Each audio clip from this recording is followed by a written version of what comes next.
बब्बन तांत्रिक एक महान तांत्रिक जिसके पास ज्ञान कम था लेकिन कारनामे ज्यादा। कुछ लोग बब्बन तांत्रिक के इन कारनामों को कांड का नाम देते हैं। बब्बन के वो बड़े बड़े कांड जिसमें बब्बन महान शक्तियों से उलझा। भले ही जानकारी कम थी उसके पास, लेकिन बब्बन हार नहीं रहा था। जो करना चाहता था वो करके ही वापिस आता था। लेकिन उसके बाद बब्बन का मुकाबला कुछ ऐसी शक्तियों से हुआ था जिससे कोई साधारण इंसान उलझ नहीं सकता। एक वेताल कहते हैं बहुत शक्तिशाली होता है, और नर्क का शैतान, कैसे बब्बन उनका मुकाबला कर पाएगा? ज्ञान कम है, कारनामे ज्यादा, लेकिन बब्बन है तो साधारण इंसान और वो शक्तियां बहुत ज्यादा ताकतवर। क्या बब्बन उनसे उलझ पाएगा? दोस्तों, आज की ये वीडियो बड़ी ही खौफनाक और डरावनी होने वाली है। मेरा यकीन कीजिए आपको भी अंदर तक डर लगेगा। तो हेडफोन लगा लीजिए, कमरे की लाइट्स ऑफ कर लीजिए, क्योंकि ये वक्त हो रहा है डरने का। बब्बन ने किचकांडी को हरा दिया था, बीरा तांत्रिक को हरा दिया था और भगा दिया था।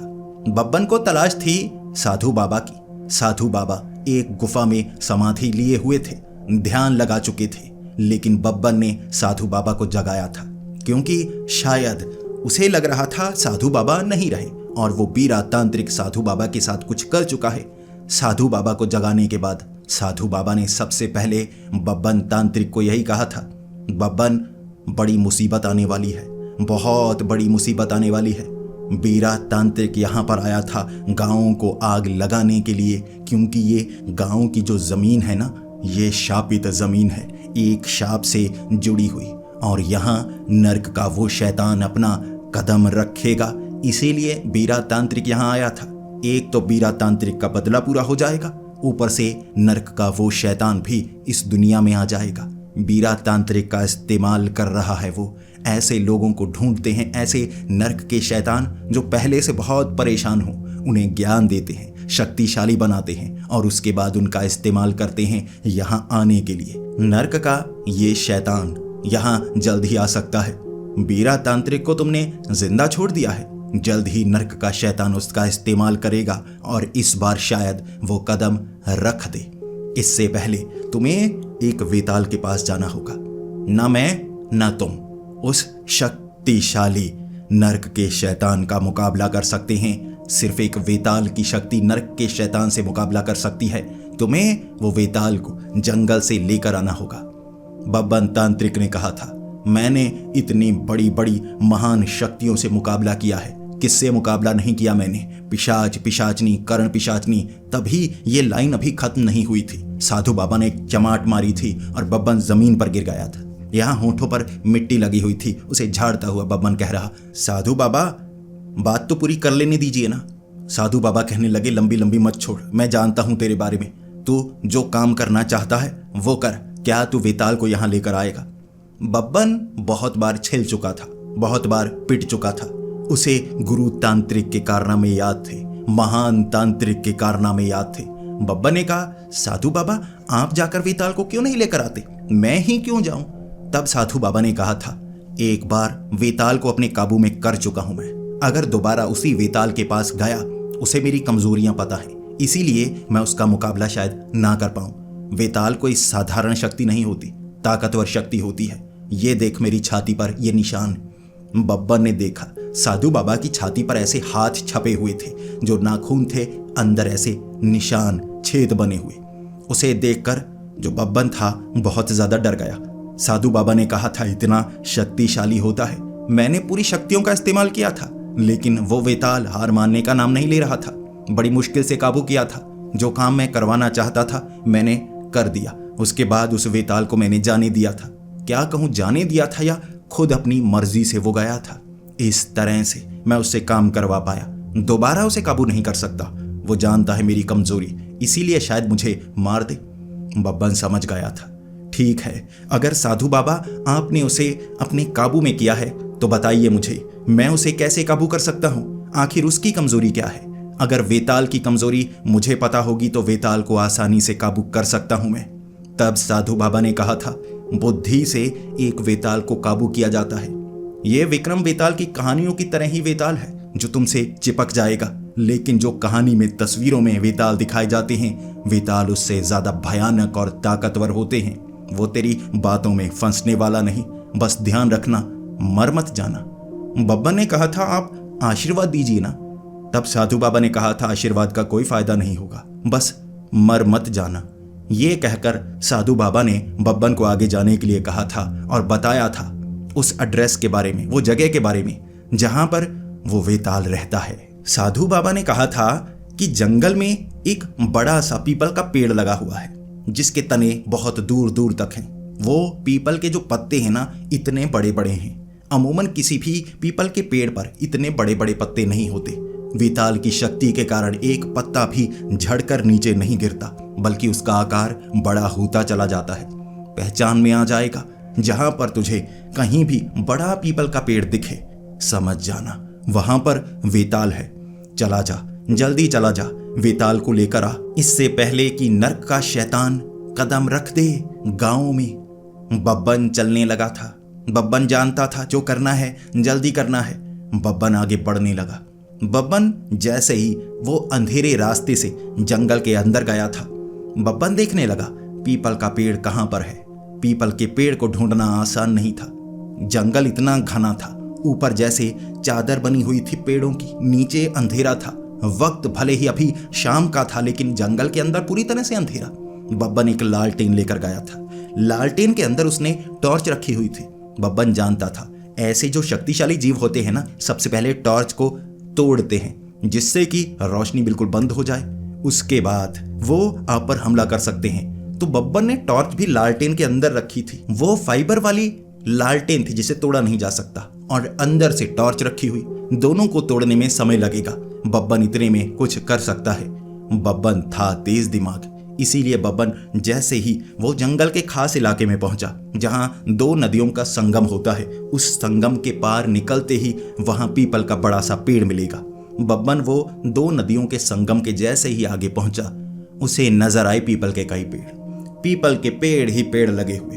वहां खड़ा होकर बब्बन कहने लगा, यहां तो पीपल के पेड़ ही पेड़ हैं, आखिर वो वाला पेड़ कहां है जिस पर वेताल चिपका हुआ होगा। वेताल को लेकर जाना है, जरूरी काम करने हैं। लेकिन बब्बन को समझ में नहीं आ रहा कौन सा पीपल का पेड़। सभी पीपल के पेड़ के पत्ते बड़े बड़े थे। बब्बन सोचने लगा, अब मैं क्या करूं। सबसे पहले देखता हूं जो खास पीपल का पेड़ लगता है ना, उसी के पास जाऊंगा। बब्बन तब एक पेड़ के पास गया।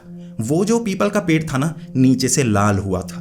बब्बन को लगा ये वाला पीपल का पेड़ लाल भी हुआ है, थोड़ा थोड़ा पीला भी है। यकीनन ये बाकी वाले पेड़ों से बिल्कुल अलग लग रहा है। सबसे आगे है, पीछे शायद ये पीपल के पेड़ के बीज गिरते रहे होंगे और पीपल के पेड़ लग गए होंगे। खास वाला तो ये है। जैसे ही बब्बन वहां करीब गया, पीछे से एक आदमी निकला। वो आदमी बब्बन को देखकर डर गया। बब्बन समझ गया था यही वेताल है। आखिर पीपल के पेड़ के पीछे, यही तो साधु बाबा ने कहा था ना, पीपल के पेड़ के पीछे रहेगा, सामने नहीं आएगा। उसे देखना बहुत ज्यादा मुश्किल है। बब्बन को लगा मैं तो एक झटके से आ गया ना, इसीलिए वो पीछे था, अचानक सामने आ गया। यही है वेताल। बब्बन कहने लगा, चल मेरे साथ, तुझे मैं साथ लेकर जाऊंगा, जरूरी काम है। वो जो आदमी था ना, घबरा गया। क्यों मैं साथ क्यों जाऊंगा, मैंने क्या गलती की है। बब्बन ने कहा, गलती कोई नहीं की है, लेकिन बहुत जरूरी काम करना है। तुम अपनी मर्जी से जाओगे या मैं तुम्हें अपने कब्जे में करके लेके जाऊं। वो आदमी कहने लगा, कब्जे में? तुम पुलिस वाले तो नहीं, मुझे कब्जे में लेने तो नहीं आए। बब्बन सोचने लगा, ये पुलिस वाले वाली बात कहां से आ गई। क्या सच में वेताल को पुलिस वाला कहकर हम काबू में कर सकते हैं। तब बब्बन ने चालाकी दिखाई, हाँ मैं पुलिस वाला हूं, तुम्हें पकड़ने के लिए आया हूं, चलो मेरे साथ, मेरा एक काम करना होगा, फिर मैं तुम्हें आजाद कर दूंगा। सामने से वो आदमी खड़ा होकर बब्बन की तरफ देखने लगा, ऊपर से लेकर नीचे तक। बब्बन को जब उसने देखा, उसके बाद वो कहने लगा, तुम कैसे पुलिस वाले हो, ऊपर से गंजे, कैसे अजीबोगरीब कपड़े, ये मालाएं पहनी हुई हैं, देखने में तुम तांत्रिक लगते हो। साधु बाबा ने कहा था, वेताल को मत बताना तुम तांत्रिक हो, तांत्रिकों से बहुत ज्यादा चिढ़ता है, तांत्रिक उसे कब्जे में करने के लिए आते हैं। बब्बन जानबूझकर झूठ बोल रहा था, चलो मेरे साथ। वो कह रहा, नहीं, मैंने इतना बड़ा गुनाह क्या कर दिया जो मुझे पकड़ कर ले जा रहे हो। बब्बन कहता रहा, चलो मेरे साथ, तुम्हें मेरा काम करना होगा। फिर वो आदमी सोचने लगा, और फिर उसने सोचकर कहा, ठीक है, रुपए तो दोगे ना जो काम करवाना चाहते हो। बब्बन सोचने लगा, इतना आसान है, रुपए देकर वेताल को साथ ले जाया जा सकता है, साधारण इंसानों की तरह।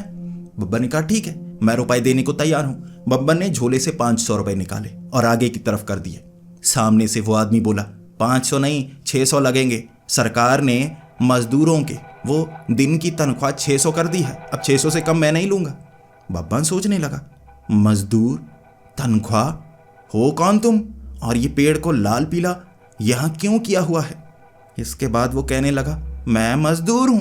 बब्बन ने कहा, तुम वेताल नहीं हो। उसने कहा, कौन वेताल, मैं एक मजदूर हूं, साइकिल देखो मेरी लगी हुई है, पास में मजदूरी का काम करके जा रहा था तो थोड़ी सी लघु शंका करने की जैसे लगन सी लगी तो मैं पेड़ के पीछे आ गया, हमेशा यहीं मूत कर जाता हूं। गुटखा उसने मुंह में डाला हुआ, पिचकारी उस पेड़ पर डाली।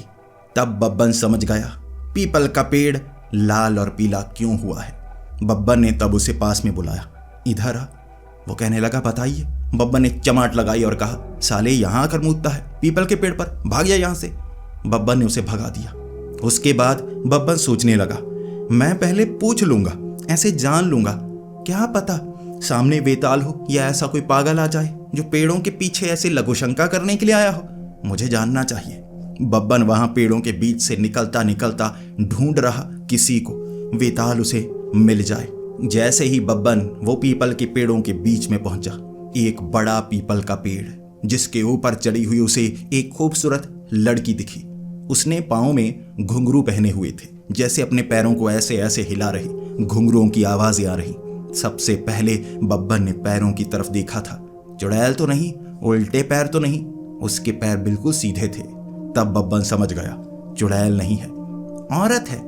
लेकिन साधु बाबा ने वेताल वेताल बताया, ये तो बताया ही नहीं।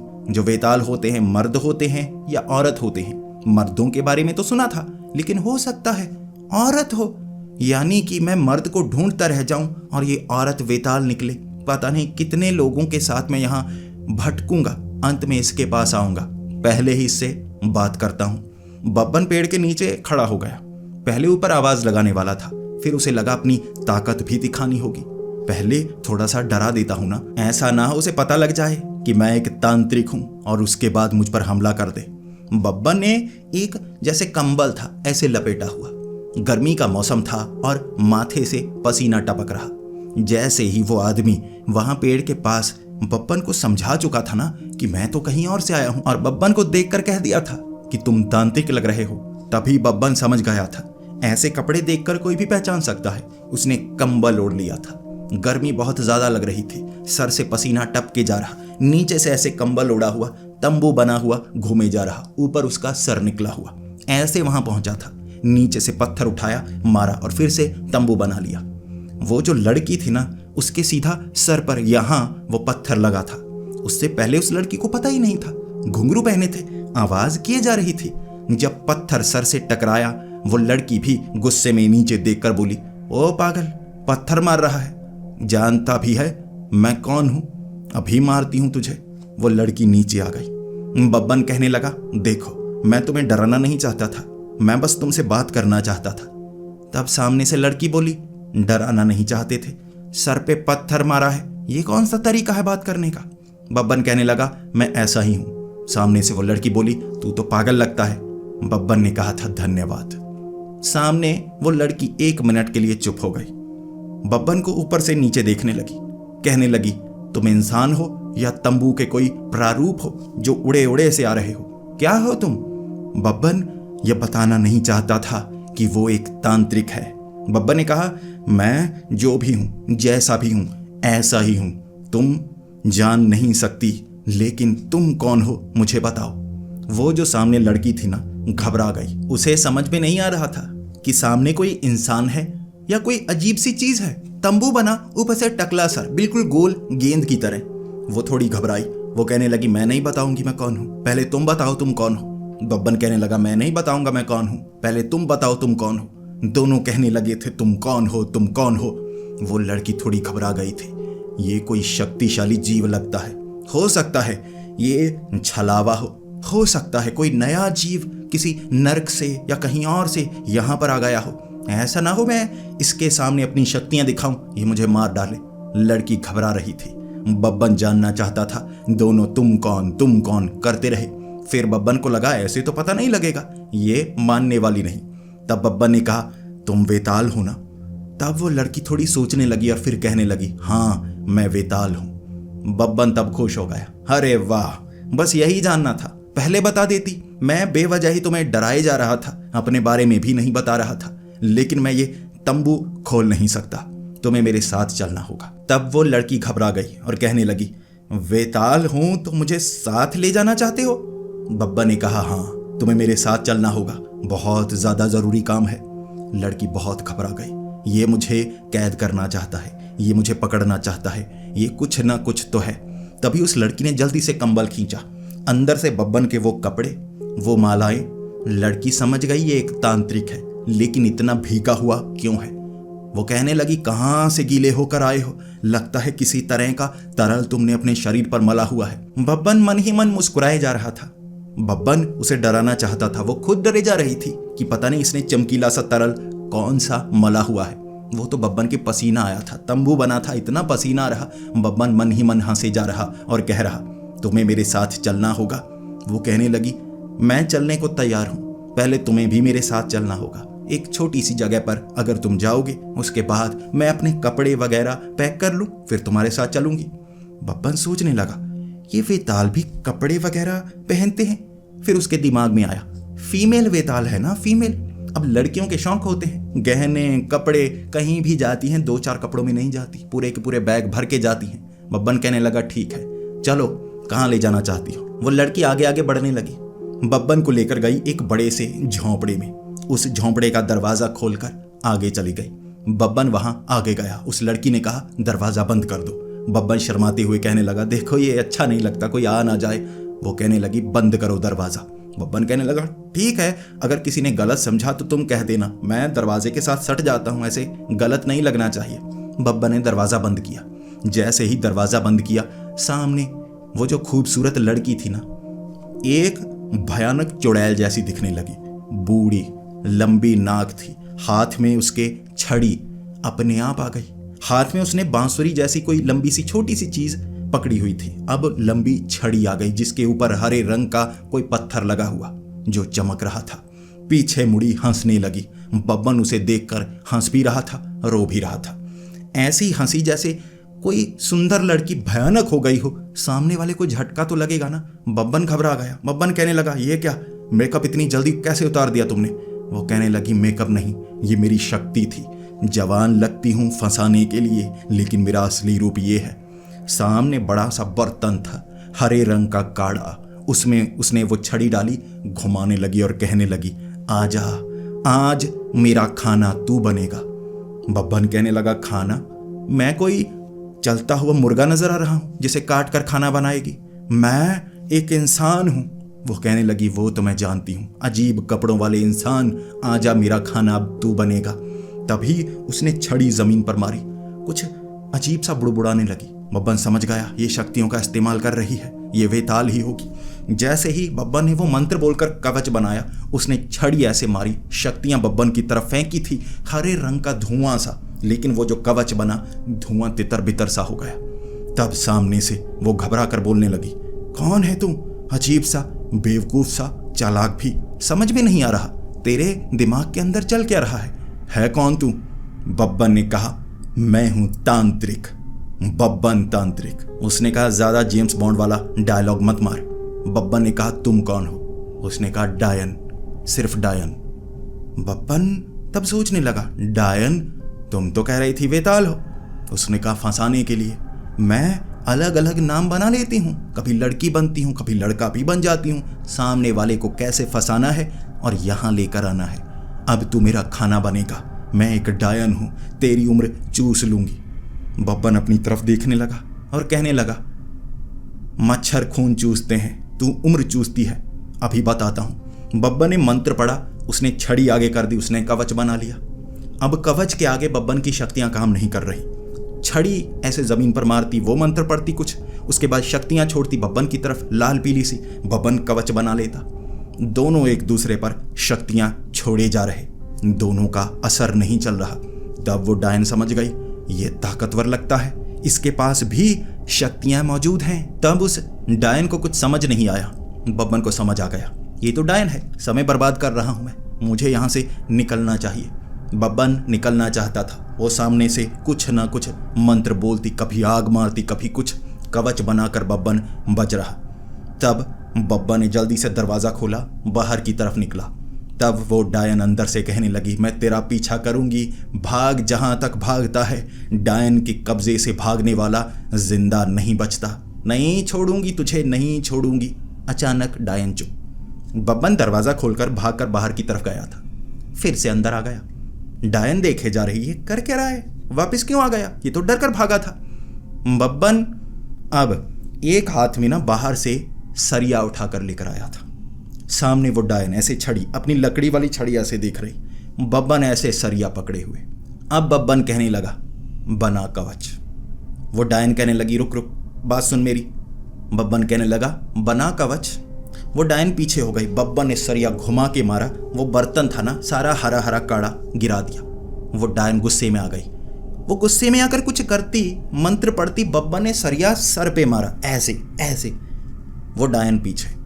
फिर बब्बन घुमाकर सरिया मारता रहा, कभी यहाँ कभी वहाँ, अधमरी सी करती। फिर उससे कुछ बोला ना जाए। वो कह रही, कितना कमीना है तू, मुझे लगा तू तांत्रिक है, तंत्र मंत्र का इस्तेमाल कर, ये लोहे का सरिया क्यों लेकर आया है। बब्बन कहने लगा, इतने मुकाबले किए हैं मैंने, इतने मुकाबले किए हैं, छोड़ो तुम्हें क्या बताना, बस समझ लो उनसे बहुत कुछ सीखा है। और एक छलावा, महान छलावा जिसे मैंने हराया था, उससे बहुत ज़्यादा कुछ सीखा है मैंने। डायन अंदर से गालियाँ निकालना चाहती थी, लेकिन डरती थी, बब्बन के हाथ में सरिया था। बब्बन 2-4 बार और मार सकता था। बब्बन को रहम आ गया और बब्बन कहने लगा, दोबारा पीछे आएगी मारने के लिए। डायन कहने लगी, माफ़ कर दे, तुझसे ज़्यादा कमीना तांत्रिक मैंने नहीं देखा। मुंह में बुड़बुड़ाकर मंत्र बोलने के बहाने बाहर भागा और सरिया लेकर मारता है, चला जा यहाँ से। बब्बन ने कहा था, जा रहा हूँ, दोबारा मिली तो सरिये की जगह कुछ और लेकर आऊँगा, नैन चक्कू लेकर आऊँगा। वो डायन समझ नहीं पाई नैन चक्कू क्या है। बब्बन मुस्कुराता हुआ गया था। बब्बन उस घर से बाहर निकला और सोच रहा कि यार ये तो डायन निकले, मुझे तो वेताल चाहिए। वेताल कैसे ढूंढूं, इतने पेड़ हैं वहाँ पर, किस पर वेताल होगा। बब्बन ने तब दिमाग लगाया। साधु बाबा ने कहा था वो पेड़ सबसे अलग है, लाल पीला नहीं है, सबसे अलग, बड़े बड़े पत्ते। बब्बन सभी पेड़ों के बीच से निकलता निकलता एक पेड़ के पास पहुंचा। बाकी पेड़ बड़े थे, वो पेड़ विशाल था। बब्बन ने देखा वो पेड़ ऐसे बड़ा सा था, उसकी टहनियाँ बाकी पेड़ों से जुड़ी हुई, ऐसा लग रहा था वो पेड़ बाकियों से जुड़ा हुआ हो। पीपल के पेड़ ऐसे जुड़े हुए नहीं होते, और पीपल के पेड़ के जो पत्ते थे ना, अपने आप हिल रहे बिना हवा के। बब्बन को लगा ये पेड़ बिल्कुल अलग हैं। अचानक बब्बन को नजर आया वो जो पेड़ था ना, उस पर 2 उंगलियां, जैसे आगे से बब्बन देख रहा तो ऐसे 2 हाथ नजर आए, उंगलियां नजर आई। बब्बन एक तरफ हुआ, वो उंगलियां ऐसे घूमी। बब्बन एक तरफ, दूसरी तरफ हुआ, उंगलियां ऐसे। बब्बन पीछे घूमकर जाना चाहता, जो भी था उसकी उंगलियां पीछे, भयानक सी उंगलियां थी। तब बब्बन कहने लगा, वेताल हो ना तुम, वेताल, पहले पक्का बताओ तुम वेताल हो। उस पेड़ से आवाज आई, मुझे ढूंढते हुए क्यों आए हो, क्या चाहते हो। बब्बन तब वो भारी आवाज़ सुनकर थोड़ा समझ गया, मर्द है, अब कोई डायन चुड़ैल नहीं है, मर्द ही है। फिर बब्बन कहने लगा, पहले ये बताओ तुम वेताल ही हो या नहीं। पहले तो मुझे बहुत ऐसे वैसे जीव मिलते रहे हैं, तुम भी वैसे तो नहीं। तभी अपने आप वो जो हाथ थे ना, ऐसे उंगलियां लंबी सी हुई। वो पेड़ अपने आप टहनियाँ बनाकर बब्बन को चारों तरफ से घेर चुका। बब्बन हैरान, ये कैसी शक्ति है, पूरा का पूरा पेड़ मोड़ कर रख दिया, पीछे पीपल के पेड़ मोड़ कर रख दिए, यानी भागने का रास्ता तक बंद कर दिया। ये तो कोई बड़ी शक्ति लगती है। तब बब्बन कहने लगा, तुम वेताल हो ना, अगर तुम वेताल हो मेरे इस सवाल का जवाब दो, सच बोलना, वेताल झूठ नहीं बोलते। सामने से हंसने की आवाज़ आई और उस वेताल ने कहा, मैं वेताल ही हूँ, लेकिन तुम कौन हो। बब्बन तब सोचने लगा, अगर मैंने बताया कि मैं बब्बन तांत्रिक हूँ, पीछे तांत्रिक बताया, फिर तो ये समझ जाएगा। बब्बन कहने लगा, मैं बब्बन हूँ। तब वेताल ने कहा, ठीक है, बब्बन तांत्रिक। बब्बन एकदम हैरान, इसे कैसे पता लग गया। बब्बन ने कहा, देखो मेरे कपड़ों पर मत जाओ, मैं कोई तांत्रिक नहीं हूँ, वैसे ये स्टाइल के लिए पहनता हूँ, मेरा नाम बब्बन है, साधारण बब्बन। तब उस वेताल ने कहा, कहानियां मैंने भी सुनी है तुम्हारी, बहुत मशहूर हो गए हो, बहुत कारनामे करते हो। बब्बन मन ही मन मुस्कुरा रहा था, लेकिन बाहर से डर भी रहा था। तब बब्बन ने पूछा था, कौन कौन सी कहानियां सुनी हैं? उस वेताल ने कहा, कहानियां मैंने पूरी नहीं सुनी है, तुम्हारे कारनामों के बारे में बताया जा रहा है। एक ऐसा तांत्रिक मार्केट में आया है जो बिना कुछ सीखे भिड़ जाता है अलग अलग शक्तियों से, लेकिन मैं ऐसे कारनामे सुनना भी नहीं चाहता। बब्बन तब सोचने लगा, इतना ज़्यादा मशहूर हो गया हूँ, लेकिन ये कारनामे कारनामे क्यों कह रहा है? मेरे पास तो ज्ञान बहुत है। तब बब्बन ने कहा, चलो मेरे साथ, तुमसे एक काम करवाना है। तब उस वेताल ने कहा, मैं काम वाली शांताबाई लगती हूँ जो तुम्हारे साथ चलूंगी तुम्हारा काम करने के लिए। मुझे यहाँ से ले जाना है तो तुम्हें अपने ऊपर मुझे हावी होने देना होगा। मेरी मर्जी, तुम्हें जिंदा मैं छोड़ूंगा या मौत के घाट उतारूंगा। क्या ये खतरा उठाने को तैयार हो? बब्बन घबरा गया, ऐसा तो नहीं मेरे ऊपर आकर मुझे मार डालेगा? बब्बन कहने लगा, वो तो ठीक है, लेकिन विक्रम वेताल की तरह चलोगे ना मेरे साथ? मार तो नहीं डालोगे ना? तब वो वेताल हंसने लगा, उसने जवाब नहीं दिया। बब्बन तब सोचने लगा, ये अजीब बात है यार, ये मुझे मार डालेगा। फिर बब्बन कहने लगा, देखो तुम्हें मेरे साथ चलना होगा, छोटा सा काम है, तुम जो कहोगे बाद में मैं वो करने को तैयार हूँ। तब वेताल कहने लगा, अगर बाद में मैंने तुम्हारा सर मांगा तो अपना सर काट कर दोगे? बब्बन फिर से चुप। बब्बन कहने लगा, देखो सब कुछ नहीं दे सकता, मतलब कुछ चीज़ें दे सकता हूँ, ये मारने वाली बातें मत करो। फिर वो वेताल कहने लगा, चलूंगा तो साथ तभी अगर मुझे मेरी मर्जी की चीज़ दोगे। बब्बन ने कहा, मर्जी की चीज़ कौन सी? तब उस वेताल ने कहा, मुझे मर्जी की चीज़ चाहिए, कोई शक्ति चाहिए मुझे। अगर मैं तुम्हें मारूंगा तुम्हारी थोड़ी सी शक्ति तो मिलेगी। तांत्रिक हो ना तुम, या किसी और की शक्ति दो मुझे। तब बब्बन कहने लगा, एक बहुत बड़ी शक्ति अगर सामने ला दूं फिर बताओ। वेताल कहने लगा, बहुत बड़ी शक्ति? बब्बन ने दिमाग लगाया और बब्बन कहने लगा, तुमसे भी ज़्यादा बड़ी शक्ति जो तुम्हें मार सकती है, मुकाबला उससे करना होगा। बचाओगे? मैंने सुना है वेताल रक्षा करते हैं किसी गांव की, लोगों की, जिसे वो अपना मानते हैं। वेताल कहने लगा, हाँ मैं सुरक्षा करता हूँ, लेकिन मुझसे ज़्यादा ताकतवर कौन है? कौन सी शक्ति? बब्बन ने कहा, अब फंसा। बब्बन कहने लगा, एक ऐसा शैतान जिसकी शक्ति तुम्हें खत्म कर सकती है। अगर यहाँ उसने अपनी दुनिया से निकल कर पैर रख दिया, सबको मार देगा, तुम्हें भी। वेताल हंसने लगा, मुझे मारेगा? मेरे सामने आएगा तो खत्म कर दूंगा। कौन है वो?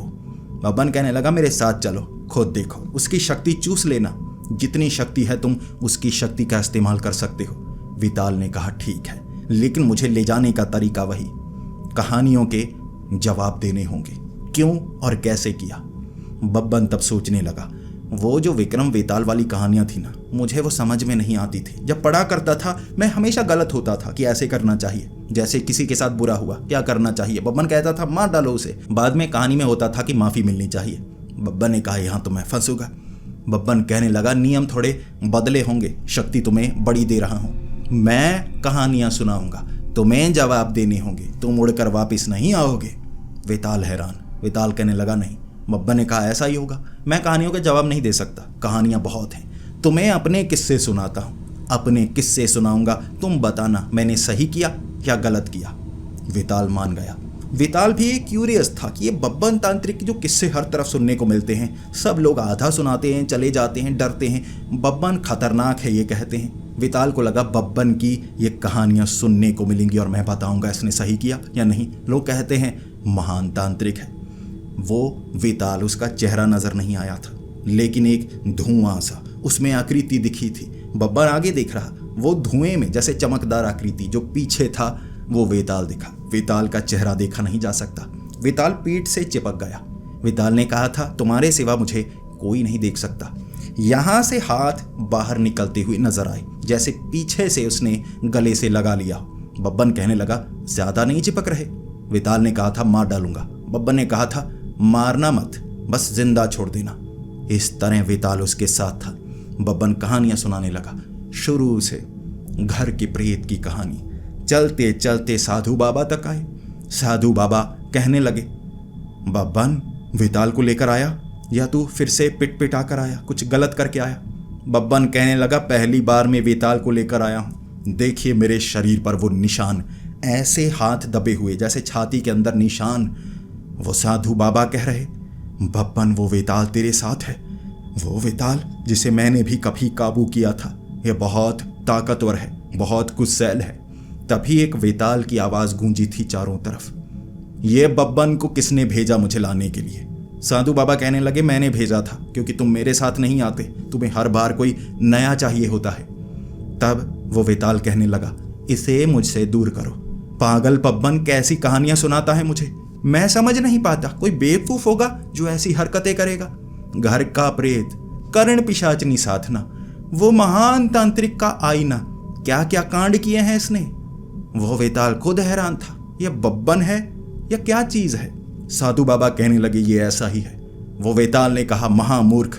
बब्बन ने कहा था, धन्यवाद। इस तरह से साधु बाबा, बब्बन और वेताल निकल पड़े थे मुकाबला करने के लिए नर्क के शैतान का। नर्क के शैतान की शक्ति का आभास साधु बाबा कर रहे थे, लेकिन वो शक्ति बहुत बड़ी थी। साधु बाबा ने कहा था, मैं मुकाबला सीधे तौर पर नहीं कर पाऊंगा। जैसे ही उस जगह पहुंचे, वहां मिल गया बीरा तांत्रिक। बाजू ऐसे टूटी हुई, उसकी उंगलियां ऐसे मुड़ी हुई उल्टी तरफ। बीरा तांत्रिक एक तरफ बैठे, आंखें बंद करके। उसके अंदर से लाल रोशनी निकल रही थी। सामने एक पत्थर के अंदर से निकला हुआ हाथ। बीरा तांत्रिक कुछ कर रहा था, जिससे वो पत्थर का वो छेद धीरे धीरे बड़ा हो रहा था। तभी बब्बन ने बीरा को बुलाया, बीरा आंखें खोल, बीरा तुझसे मिलने कोई आया है। बीरा तांत्रिक ने आंखें खोली। बीरा तांत्रिक घबरा गया। बब्बन तू? साधु बाबा, और ये क्या अजीब सा धुआं तेरी पीठ के पीछे? बब्बन कहने लगा, वेताल आ जा कर मुकाबला। वो बीरा तांत्रिक मुकाबला करता उससे पहले उसने हाथ जोड़ दिए। बब्बन मुझे माफ कर दे। बब्बन देख, ये करवा रहा है मुझसे, मैंने कुछ नहीं किया। उस पत्थर से आवाज आई, बब्बन तो ये है वो बब्बन जिसने बीरा को हरा दिया। शक्तियों का इस्तेमाल बड़ी अजीब तरीके से करता है, लेकिन ये छेद बड़ा हो गया है। मैं आने को तैयार हूं। भले ही आधा। वो छेद से एक अजीब सा जलता हुआ जीव बाहर की तरफ निकला था। बाहर निकलते ही हंसने लगा। भयानक था, नर्क का वो शैतान। तब वेताल ने कहा था, ये तो नर्क का शैतान है, इसकी शक्ति बहुत बड़ी होती है, ये विनाश करता है, इसे बाहर लाने में किसकी हिम्मत हुई? बब्बन ने कहा, बीरा। वेताल ने दूर से ऐसे उंगलियां घुमाई थी। बीरा के 4 टुकड़े हो गए थे। गर्दन, धड़, टांगे और एड़ियां अलग अलग गिर गए। बब्बन घबरा गया। ये वेताल इतना शक्तिशाली है, अगर इसने मेरे साथ ऐसे किया होता तो मेरा क्या होता? बीरा के टूटे फूटे हिस्से पड़े। तभी नर्क के शैतान ने ऐसे उंगलियां मारी, बीरा के सारे अंग जुड़ गए। बीरा फिर से जिंदा। बीरा कह रहा, काट डाला था मुझे, शुक्रिया आपने मुझे बचाया। तभी वेताल ने फिर से पंजे मारे, 4 टुकड़े। तब उस नर्क के शैतान ने फिर से पंजे मारे, वो ठीक हो गया। वेताल पंजे मारता, उसे काट डालता। तभी नर्क का शैतान पंजा मारता, उसे ठीक कर देता। तब बीरा कहने लगा, माफ करो मुझे इस लड़ाई में मत घसीटो, मैं जा रहा हूं। बीरा भागा वहां से। नर्क का शैतान सामने, साधु बाबा वहीं पर खड़े थे। अब 1 और 3 मुकाबला 1 वर्सेस 3 था। नर्क का शैतान ताकतवर था। उसके बाद वेताल बब्बन के शरीर के अंदर से उस नर्क के शैतान का मुकाबला कर रहा। बब्बन खुद हैरान, इतना ताकतवर शरीर, मुक्का मारता जमीन में छेद हो जाता। मुक्के मारकर वापस जैसे नर्क के शैतान को पत्थर में डालना चाहता था। वो समय कम था, नर्क के शैतान का पूरा शरीर यहाँ आ जाता, फिर वापस भेजना असंभव के समान होता। वेताल लड़ रहा, उसकी शक्ति चूस रहा, उसे कमजोर कर रहा। साधु बाबा मंत्र पढ़ रहे और बब्बन कुछ नहीं कर रहा। बब्बन देख रहा है ऐसे ऐसे करके। वो कह रहे, बब्बन कुछ कर। बब्बन कह रहा, मुझे जो आता है मैं वो कर सकता हूँ। बब्बन ने सरिया निकाला, मारा, चंदन लहसुन ऐसे मारे, वो मिर्ची वाला मसाला मारा। वो नर्क का शैतान मिर्ची मसाला भस्म हो रहे, क्योंकि वो जल रहा था आग में। तब वेताल मुकाबला कर रहा, वो भी बड़ा ताकतवर, वेताल भी बड़ा ताकतवर। लेकिन साधु बाबा जो कर रहे, उससे नर्क का शैतान कमजोर हो रहा। मुकाबला बराबरी का था। इसके बाद नर्क का शैतान एक तरफ खड़ा, वेताल भी थक गया था, क्योंकि अब मुकाबला तगड़ा हो रहा था। भले ही वेताल ने शक्ति चूसी थी, लेकिन उसकी शक्ति नर्क से आ रही थी, वो बढ़ती जा रही। वेताल सारी शक्ति चूस नहीं पाता, समय बहुत ज्यादा लगता। वो बाहर आ जाता, उसके बाद बब्बन कहने लगा, इसे मैं देखता हूं। बब्बन तब उस नर्क के शैतान को कहने लगा, तुम चाहे जल रहे हो चाहे कुछ कर रहे हो, तुम झूठे हो, तुम नर्क से नहीं आए, तुम यहीं से पेट्रोल डालकर जल रहे हो और हमें बेवकूफ़ बना रहे हो, मर जाओगे अभी। शैतान कह रहा, तुझे मरना है, तुझे पंजा मार के मारता हूँ। बब्बन कहने लगा, मार दे, तेरा झूठ साबित हो जाएगा, मार दे मुझे। तब वो जलता हुआ शैतान कहने लगा, तू पागल है, तुझे मैं दिख नहीं रहा? वो वेताल हार रहा है, साधु हार रहा है, मैं नर्क का शैतान हूँ। बब्बन कहने लगा, यकीन दिला मुझे। वो कहने लगा, क्या करूँ, इस जंगल को जला दूँ, पत्थरों को जला दूँ? बब्बन ने कहा, यकीन दिला, नर्क में घुसकर वापिस आके दिखा, कोई भी यहाँ से नर्क में जाएगा जलकर भस्म हो जाएगा। तू नर्क में जाएगा तो ठीक रहेगा, वापिस आ सकता है।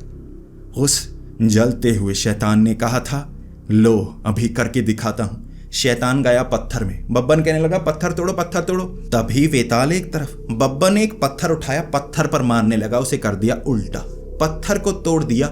वो जो छेद था ना, जो नर्क का छेद, तोड़कर उस पत्थर के छोटे छोटे हिस्से। उसके बाद पहली बार नर्क के शैतान को माँ बहन की गालियां निकालते हुए सुना था सबने। वो पत्थर के अंदर से गालियों की आवाजें सुनाई दे रही और बार बार, कमीने बब्बन, बब्बन कमीने, मैं फिर से आऊंगा, बब्बन तुझसे बदला लेके रहूंगा, बब्बन कमीने मर मत जाना। ये कहकर नर्क की वो आवाजें, वो शैतान की आवाजें मध्यम हो गई और बंद। बब्बन ने पीछे मुड़कर देखा, वहां वेताल उसे साफ नजर आ रहा, अजीब सा राक्षस जैसा, कई गहने पहने हुए उसने, बड़े बड़े सींग। एक तरफ साधु बाबा बब्बन की तरफ देखे जा रहे। बब्बन जख्मी हो चुका था बहुत ज़्यादा, क्योंकि वेताल उसके शरीर से बाहर आ गया था। वेताल हैरान, बब्बन क्या है तू, क्या है तू? तेरे पास कोई ज्ञान नहीं, तेरी शक्तियां भी अजीब हैं, तेरे कारनामे भी कांड कहलाने लायक हैं, लेकिन ये जो तूने किया कैसे कर दिया? बब्बन कहने लगा, मुझे खुद नहीं पता, मुझे लगा उससे पूछ कर देखता हूं, वैसे ही आइडिया आया था तो मैंने कर दिया। साधु बाबा भी हैरान थे और साधु बाबा ने वेताल को कहा था, तुम्हारे जाने का समय है, जिसकी सुरक्षा तुम कर रहे थे तुम्हें सुरक्षा करनी चाहिए। ये बब्बन है, किसी की समझ में नहीं आता। वेताल हंसते हंसते वहां से गया था और कह रहा था, बब्बन दोबारा मेरे पास आया ना, मार डालूंगा तुझे। बब्बन ने कहा था, मैं दोबारा जरूर आऊंगा। वेताल ने कहा था, महामूर्ख होगा तू, मरने के लिए अगर मेरे पास दोबारा आया। बब्बन ने कहा था, धन्यवाद। वेताल चला गया। साधु बाबा कहने लगे, बब्बन तू सच में एक महान तांत्रिक बनेगा, तेरी मूर्खता और तेरी चतुराई एक ऐसा मिश्रण बनाती है जो तुझे महान बना देगी एक दिन। तब साधु बाबा ने कहा था, बब्बन मुकाबला करने के लिए तैयार है एक और शक्ति का? बब्बन ने कहा था, नहीं, देखी हालत मेरी, छिल गया हूं, पिट गया हूं, इसे अपना बिजनेस बनाया था, तांत्रिक बनकर एक काम करना चाहता था, कमाई तो हो नहीं रही, किसी गांव में किचकांडी से पिटता हूं, कभी छलावे से पिटता हूं, घर में वो प्रेत काबू किया, बस इस चीज का सुख है, वरना कुछ कमाई तो हुई नहीं, पिटा हूं, पिटाया हूं, मैं काम छोड़ता हूं। साधु बाबा ने समझाया था, बब्बन काम मत छोड़। बब्बन ने कहा था, मैं काम छोड़ रहा हूं, 6 महीने मुझे विश्राम करना है, मुझे आराम करना है, मैं 6 महीने तक ये काम करना नहीं चाहता, मुझे छुट्टियां चाहिए। बब्बन तब उन्हीं जंगलों में गया था, इन शक्तियों से दूर, इन कारनामों से दूर। साधु बाबा ने कहा था, 6 महीने में ज्ञान ढूंढने की कोशिश करना, सबसे दूर, जैसे किसी ने सन्यास लिया हो।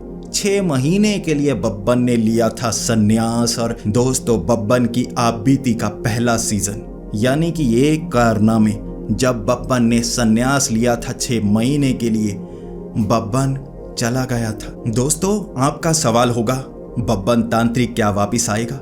बब्बन वापिस जरूर आएगा, बड़े बड़े कारनामे करने के लिए, लेकिन बब्बन को चाहिए थी कुछ छुट्टियां, इसीलिए कुछ समय बब्बन तांत्रिक की कहानियां अब नहीं आएंगी। जब बब्बन वापिस आएगा, दोबारा मचाएगा धमाल।